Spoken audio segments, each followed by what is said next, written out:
Okay, this is the last video for me today. I've just been interrupted by phone calls yet again, so sorry if this is a bit disjointed.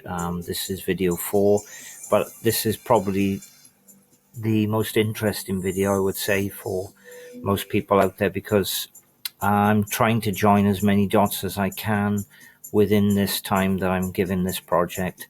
And I'm going to show you some really superb links to other tools which will help you with this tool and with niche and market research. So here we go. The last part of this, first of all, CrawlQ.ai is in the search engine optimization. And again, for the value, you're getting so many things added here.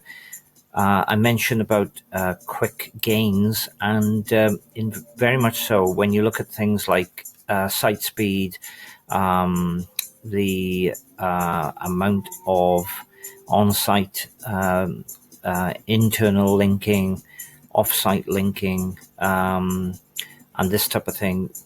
Obviously, those are quick gains for the Google algorithm, because it's looking at many different signals coming from your site, and this kind of picks up quite a few of them. Again, you can go to the overview of the health of the site by going into the instructions, but it's quite self-explanatory.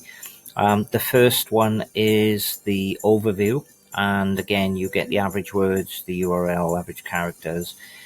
To me, this doesn't really make much of a difference for, it's just a nice total, I suppose. And of course, it does pick up the sitemap that is present, that the robot TXT is valid, the href language is valid, and your SSL certificate expiry, which is important to keep an eye on. Total pages that it has scraped is 100. And as you can see, I've actually put an inner page into the search here as well, but it's actually gone to the root of the main page. If you press export, nothing happens because that's not actually live yet. Global internet traffic done in charts, kind of repeated from earlier on. Issues and crawl pages. So you've got a kind of, you've got the crawl pages, so that's nearly every one of them, and then you've got errors, warnings, and notices with the charts. You can see a rough idea of the issues there. Top 5 issues. This needs more work on for sure, because there's some things in here it's not picked up. If you go to very confusing text, it doesn't tell you why it's very confusing. Why is it confusing? And it looks like it's picking up all the languages. So yeah, if you're speaking English, it would be confusing, I suppose. So yeah, that needs more work on. You then get into the semantic side, which is this tab here, and this gets more interesting as it picks up. It's given an audit score of 94.7. Again, reference to what I'm not sure. It has picked up here a foreign language from the site, and I'm not quite sure why, but it has. These charts don't really say that much to me. They need to be more detailed. Again, it'd be great to have the export working here finally for convincing people you know what you're on about once you do know what you're on about. And it goes into the detail of those charts in more depth here on the left hand side. There are other tools out there much better than this for looking at the details. However, this has got a fantastic start, and if it's continued to work on, this is going to complement many different tools out there as well. And you can cross-reference. I always use several tools for the same job, because it always one might not pick up what the other is missing. So it's great to have this on board. Well done, guys, to put this in. This is a lovely part when it comes down to the performance SEO, because it shows you the speed time, both on desktop and on mobile.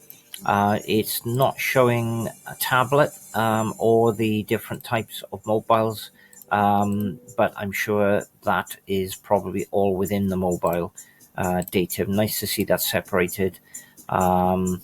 Quick gains on this for when you do the optimization. If if there is something standing out here, and certainly with other SEO tools, like missing keywords that are from within the top competitors, speed issues, that kind of thing. If those are the things that you can get the quick gains on when you do actually have those tools in place for the optimization, and it's kind of picking some of those things up.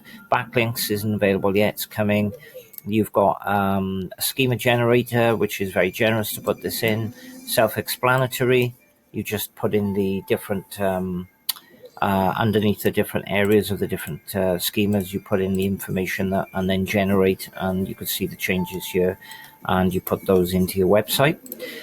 And then let me have a look. The last one, Tech Insights. This is quite cool because it's going to pick up the tech that's on the site. However, I do know that this is carrying a lot more tech than just Cloudflare.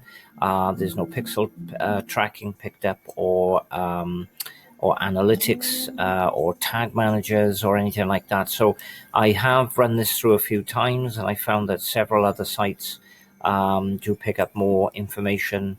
And so it'd be great when this is rolled out into a more complete version. It'd be great to see. Now, I'm going to move on to something really cool. I got 4 minutes, so here we go. I want to share with you some free resources which will complement this tool. If you go to coursesLittleSAS.com, it's free. Everything I'm going to show you here at this first stage is free. And it's an excellent course on how to understand your customers. Part of the section here, you can see learn how to create a customer persona, mapping the customer journey. It's a really, really good course for free. Can't get over that this gentleman here is giving this for free. So that sign up, and it'll help you with the persona identities that you need to pull in for the main when you start to actually look into the niche. And then I've also got, which all these will be underneath, there's a great PDF here from HubSpot, the ultimate guide to inbound marketing personas, 63 pages, full of information. And then a free buyer persona template where you can put the image in and the goals, frustrations, brands they love, etc., while you build the persona. But the best tool of all is SparkToro. It's free for, I think, 10 searches, and this brings and builds up audience intelligence that from their own database, from social media visits, even hashtags, just so many different things. So when I put in Ethereum, it comes up with audience insights. 101,000 people are talking about Ethereum right now, and it breaks it down into top phrases, hashtags, social accounts, websites. There are other software out there. I think Wario does this, something similar, but it costs a lot of money per month for that one. So this is, like I say, it's at the moment for the free account.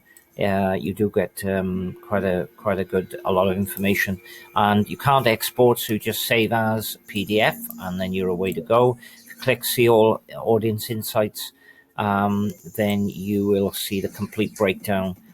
Frequently used words in the profiles, BIOS, medium, politics insights, geographic insights, absolutely superb stuff. So you're combining all of that, and the other thing to say is that this is superb. It's, if you type up quick in the AppSumo search bar on product, this is a course for $1.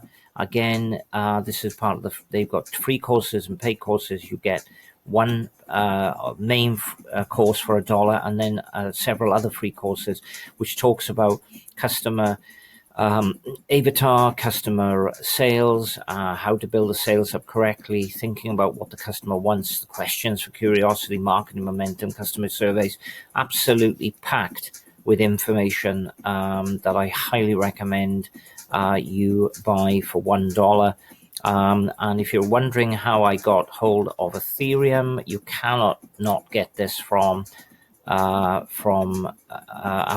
It's absolutely nuts.